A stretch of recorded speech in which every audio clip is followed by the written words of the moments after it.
11th of February, 1:51 p.m. Saturday. The reason why I'm doing this video, I've just currently got the phone charging, but I'll just take it off. I just got home. I've been out and about doing various things. And I just received, look at, I just found, I got this out of the garden. There's a little Xenobina. Now, I just, halfway through a phone call with a lady friend of mine who has subscribed to my YouTube channel, follows me on Facebook as well, and a long-term friend. And basically, she's just out and about. Like, I'll just show you what I've been doing. I'm up to this at the moment. This is what I was doing 2 nights ago, but I had to have a break. Oh, not a break. I had to, I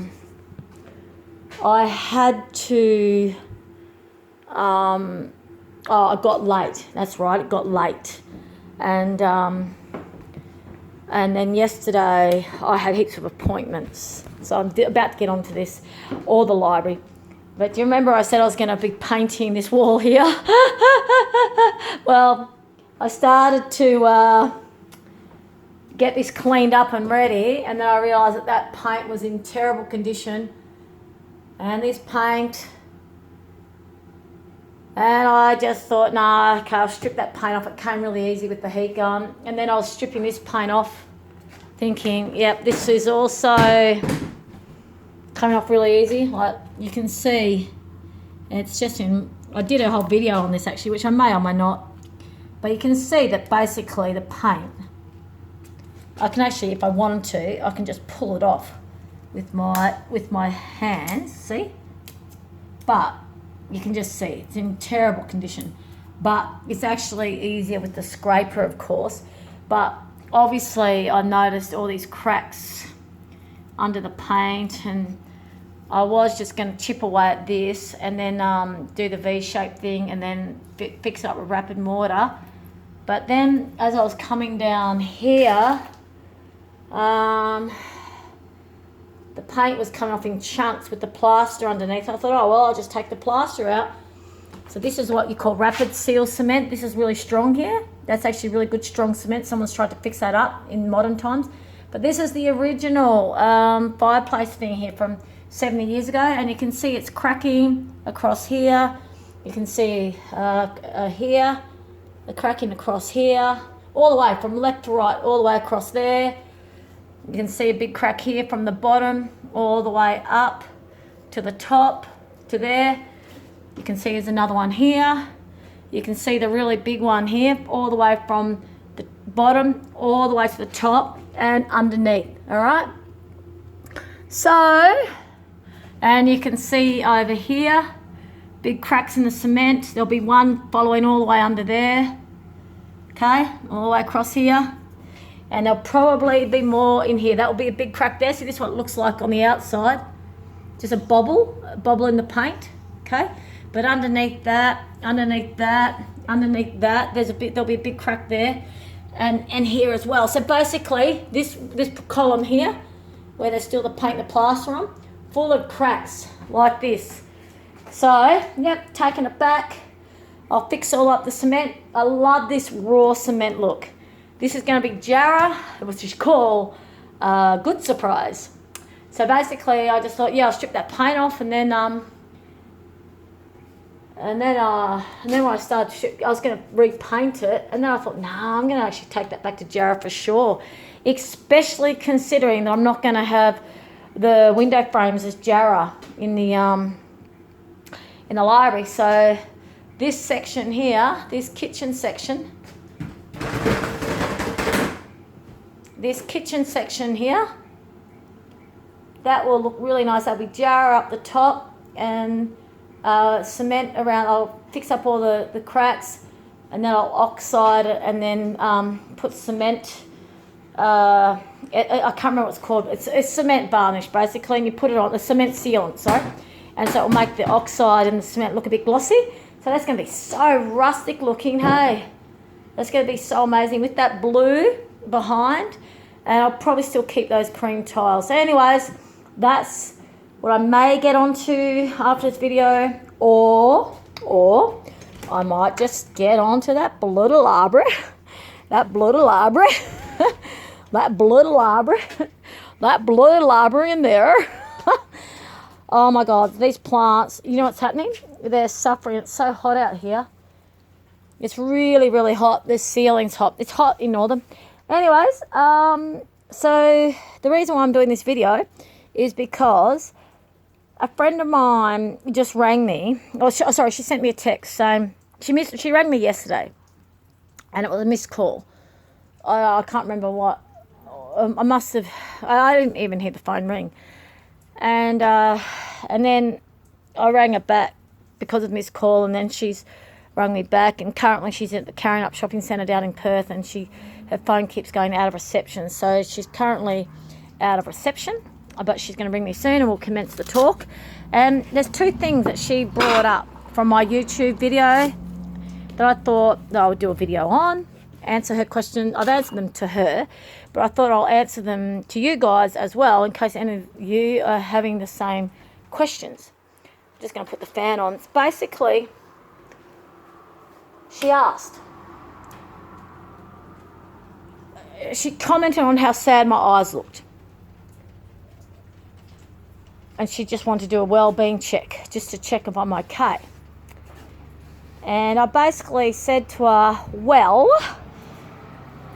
the sadness you see is just tiredness. It's just tiredness of having to accept that people can be so cruel.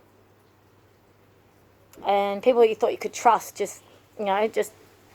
they're just not there because they're just for all the multitude of reasons people can betray you. Awfully sad when you're someone that values closeness, connection, authenticity, friendship, love.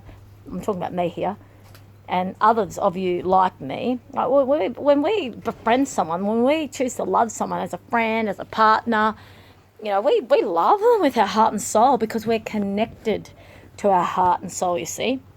So we love our friends, and we love our partners. We love our family. We love from the depth of an authentic heart, an authentic soul present in this body. We're present. We consciously and authentically are in that experience of being connected to that person.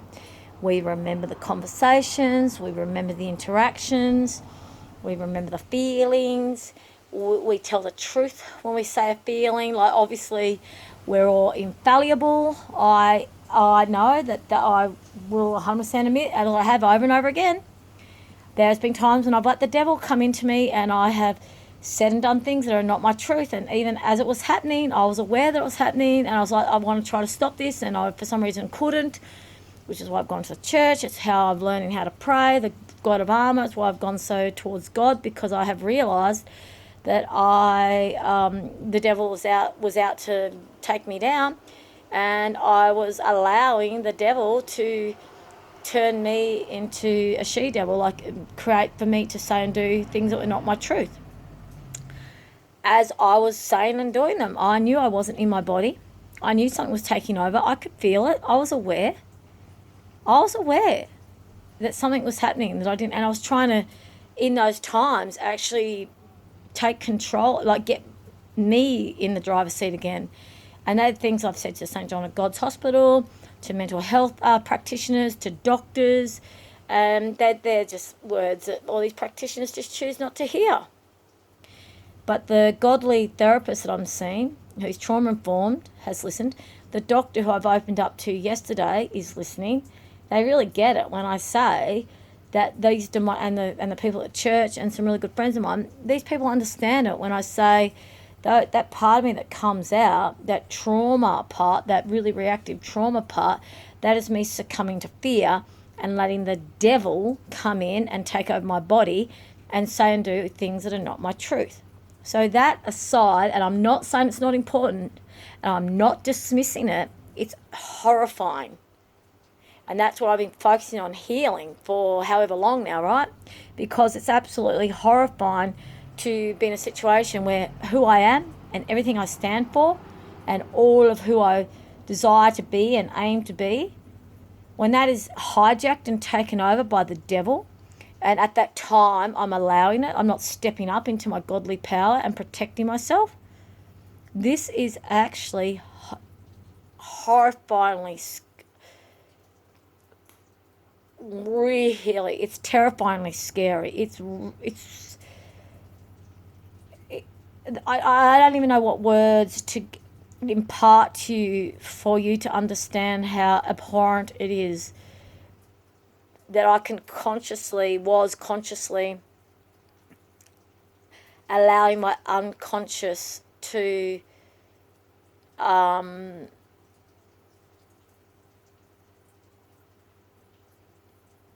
sabotage and ruin my life and destroy everything in my life that was good. Destroy me, destroy my marriage, destroy my inner peace, my equilibrium, my journey with God, my journey with my creativity, my health. So this is what I see happening in others. So I'm not judging others when they... So it's trying to tell me I'm going to lose power. I need everyone to believe me when I say to you that I come from a place of compassion when I see similar attitudes and reactions and responses happen in another, okay? When I see others saying and doing and behaving terribly, okay, the first thing that comes to my mind now is the devil is in them. The devil is in them. Second thing is subconscious child trauma coming out. Often look at the person as a little kid having a tantrum. Most important thing that's happening is I know God's got my back, God's protecting me, and that person can do me no harm. The other thing that's happening is I'm stepping up and I'm stopping the abuse mid-flow from the other to me. Stop lying, don't speak to me like that, because God's basically saying no more. Do not allow abuse in your life anymore. No more. Now that you understand that it's the devil coming in, now you can hold that person to account, because now you know it's not the person per se that's doing the damage. You don't have to silence your words and be careful with what you say because you're worried about their ego, you're worried about their frailties, you're worried about this and that. No, you're dealing with the devil. You're not dealing with flesh and blood. You're dealing with the principality of the devil. So devil be gone, devil be gone, devil be gone. Devil be gone out of you, out of that person who's abusing me. And then when that happens, then we'll get to the place of having authentic communication in a godly manner with that person in human form and with me with human form with God's protection. That's where I'm at. That's what I've been learning. That video where you saw the sadness, it was because of, yet again, someone else thinking they had the right to attack me in my own home. In my own home. Because they're upset about something. And the amount of people in my life who have actually done that to me, feel like they had the right to attack and abuse me, and I just had to deal with it and tolerate it. No more. So, again, I'm accepting that I do that, just charging the phone up. I accept that I have done that. Okay? That's what I've been working on. That's how I've gotten closer and closer and closer to God. Do you know how I'm getting closer and closer to God?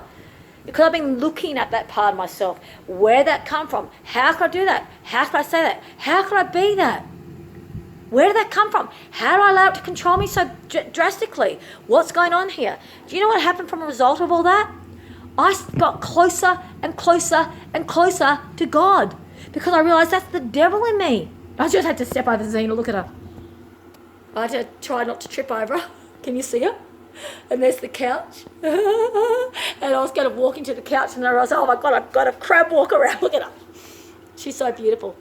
For some reason, it's not accepting that charge. That's annoying. This rash on my face is actually getting itchy, which is great. That means it's healing. Basically, what I'm trying to say to you guys, the point of this video, this friend of mine, she saw such sadness in my eyes, and obviously she's concerned. And I'm like, yes, be concerned. It's sad having all these people think they can attack me and abuse me and put me down and scapegoat and persecute. But that's what happens when we step up and do God's work. The more closer we get to God, the more the devil and Satan and satanical energies try to bring us down, even by coming into our bodies and making us act badly to sabotage the situation. This is a scary state of affairs.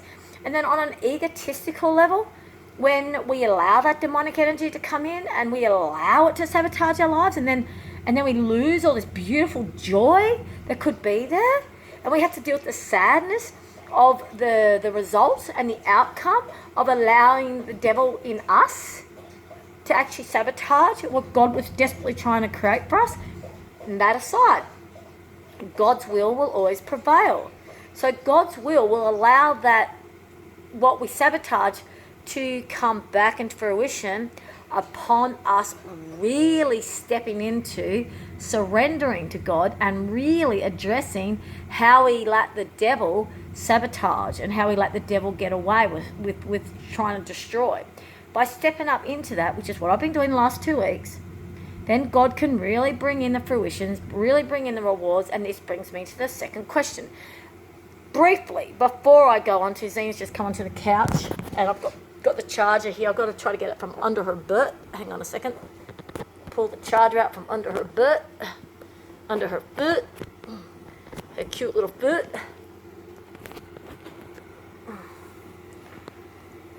Basically, I love this dog so much. She's so beautiful. Isn't she beautiful? I had so much sadness recently because I haven't been able to feed my dogs. And I've been feeding them oats and rice and carrot and some chicken that the person gave me, and that's not really enough. But today I got them some proper dog food, and we're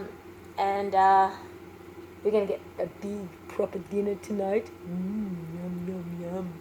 I fed them a fair bit of oats this morning, so I'd say their bellies are probably quite full from that. I don't want to. And I've also got to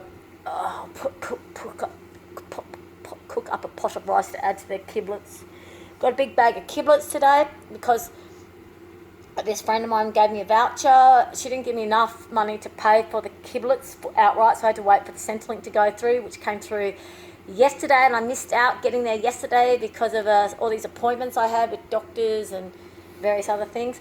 And then I went there today, thank the Lord. So now I've got a big bag of kiblets, and this time I'm going to make the kiblets last double the amount of time by adding rice to it. And the reason is I can't believe how much Alvin eats. He was crying this morning because he was so hungry. Oh, come on, dude, you can't be that starving. Oh, yes I am, yes I am. Oh gosh, I've just gone off on a tangent. That was adding to my sadness, not being able to feed the animals properly. But I had chicken frames from last fortnight, so they've had chicken frames. It's not like they're losing their nutrition. It's just I like to add egg and hemp oil and as well. Anyways, I've learnt that I can mix their kiblets with rice and oats, and it seems it's going to be all right. Now, the issue here, peoples, is that this morning, today when this lady contacted me to ask me just to comment on the sadness and was I okay, I said, well, look, in all honesty, for 3 seconds today, I actually conceptualised the reality of shoving a knife into this part of my throat.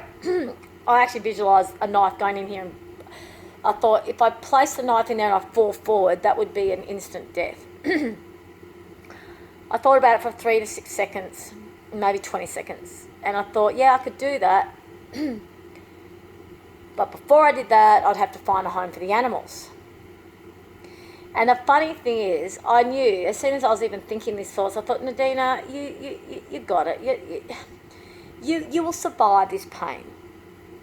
You will survive this agony that you're going through. You will survive. It's going to become less painful.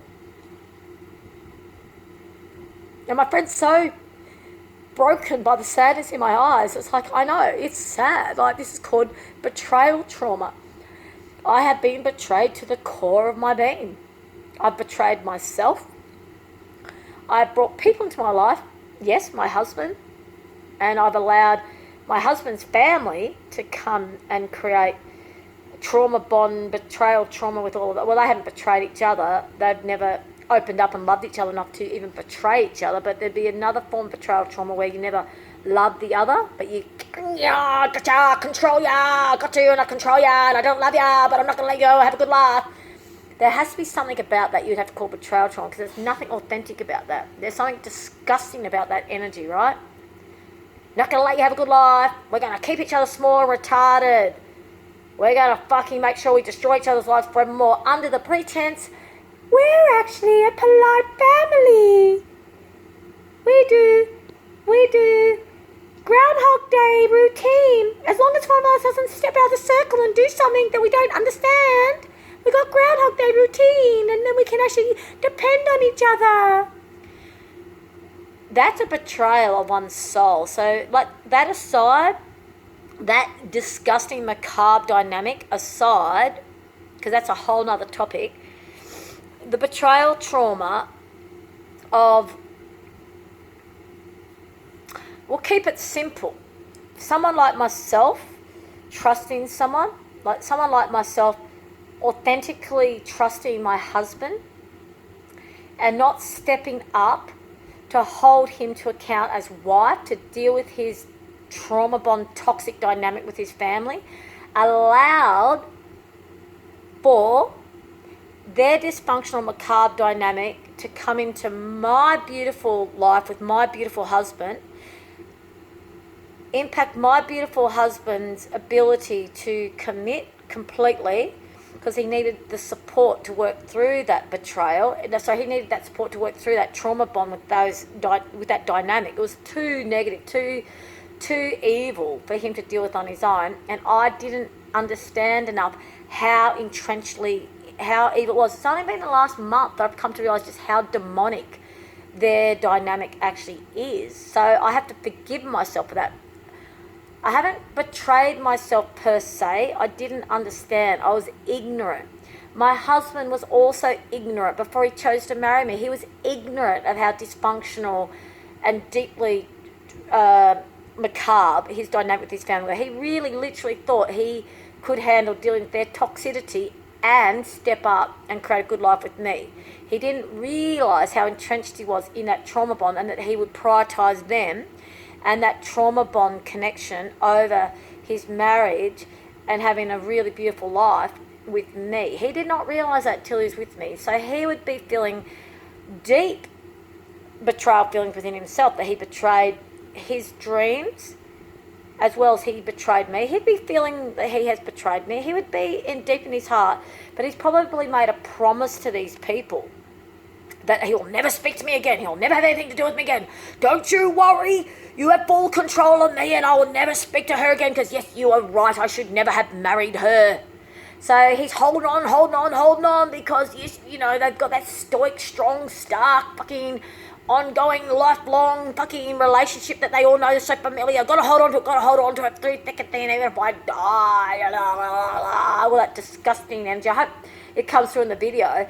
That irkiness of that dynamic. Now, that irkiness would be making my husband want to vomit. So he would be crying. He would be wanting to vomit.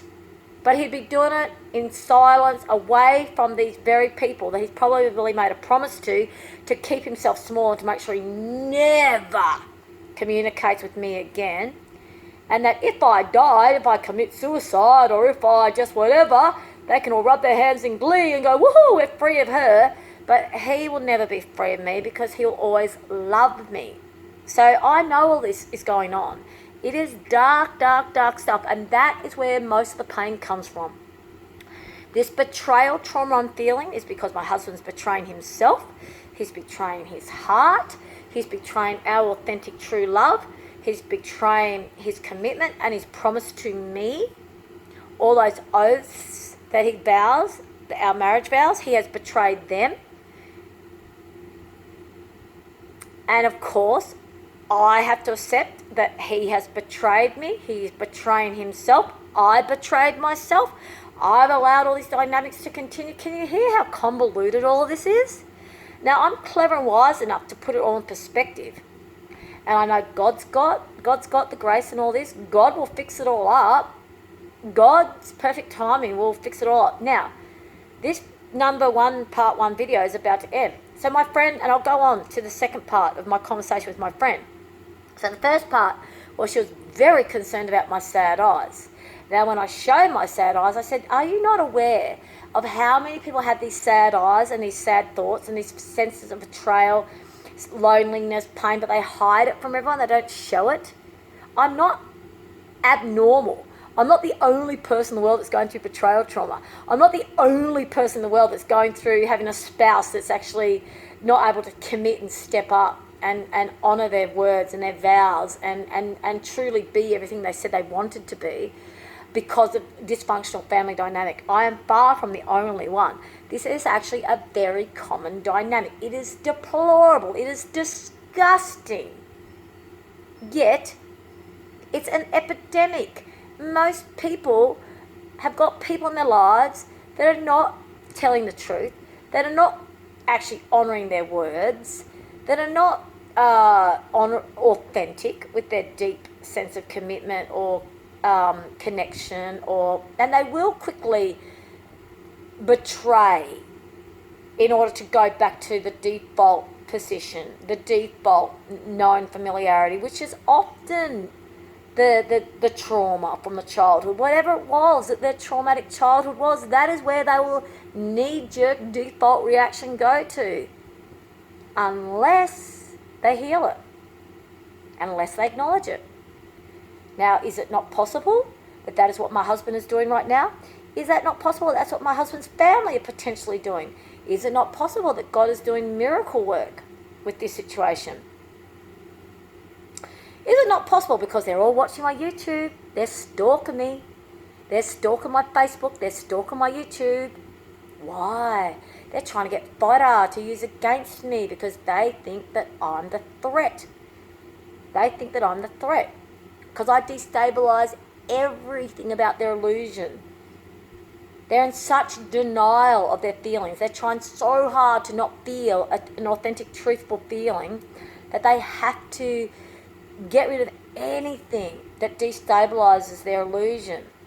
Now, because I'm aware of this, and I've always been aware of this, I don't take what they say and do personally about me. It's laughable. They're little children clamoring for some sense of security. They're very lost, scared children, but they're very, very evil with their lost and scaredness. They're doing very evil acts. They're dangerous in their ignorance, you see. They're dangerous in their ignorance. And that's what I've been saying to my husband for quite a while now. You've got to heal this with your family because it's dangerous. It's dangerous to us as a married couple. It's actually very, very sad that they don't have healthy, good, authentic, loving relationships with each other, which they could. They could have amazing lives, and they still may. They still may. If they can really even get a glimmer of a seed that what they find so threatening about me is that I embody love, self-respect, authenticity, honesty, courage, humility, intelligence, heart connection,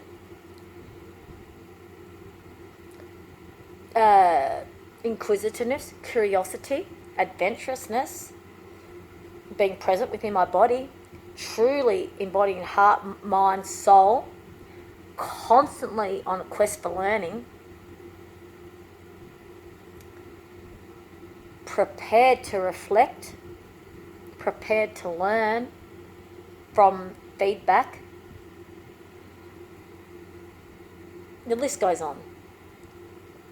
Everything I just described is what they are not yet.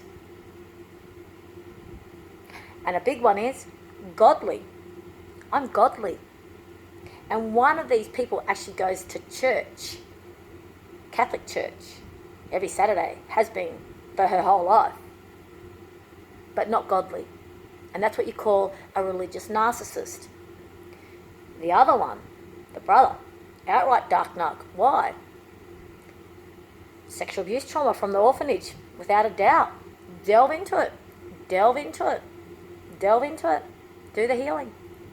Do the healing. They can both do their healing And they won't be narcissists anymore. It's the same with the ex-wife. Dark nut plus.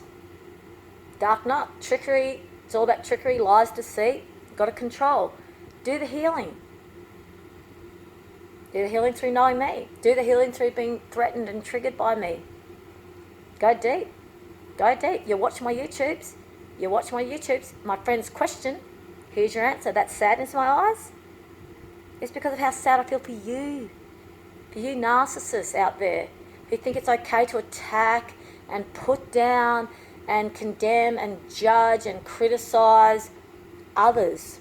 You got to get your emotional supply through another by feeling their pain, their drama, by making you feel better than them, that they're smaller than you, that they're useless, they're this, they're that, they're, all this judgment stuff. Well, guess what happens when us empathic people, and us people bring God really into our lives, we have God's protection. Guess what happens to you narcissists? You lose all your power. You lose all your power because we finally see the devil in you. We finally actually get why you do what you do and why you say what you are, because you're sad, scared, extremely traumatized little beings in adult bodies, desperately flailing, floundering, flailing. Help me, help me, help me, help me. Desperately flailing for anything that gives you a semblance of being able to breathe and keep on. You're actually almost drowning from the need to be in such denial of those deep feelings inside. But guess what? Swim. Rather than thinking that you're drowning, swim with those emotions. Trust. Guess what happens when you go deep into those emotions and you befriend that little hurt, damaged little child within you? The child gets what it needs. The little damaged child within you gets its needs met. The devil has no power over you anymore. This video is about to click out. We'll go into the next part. The devil has no power anymore over you when you actually give your little hurt, wounded child the love and protection and boundaries that it requires, and you listen. You listen to what they need to say. With your heart and your soul. You listen. You feel. Feel that anguish. Feel that pain. In God's protection. In God's grace.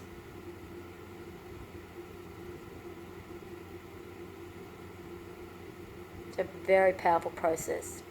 It's simple. You're parenting, transactional analysis. You're self-parenting your little child. You're allying with your little tantrum child. You're allying with it. Yes, saying, teach me. Teach me, little one.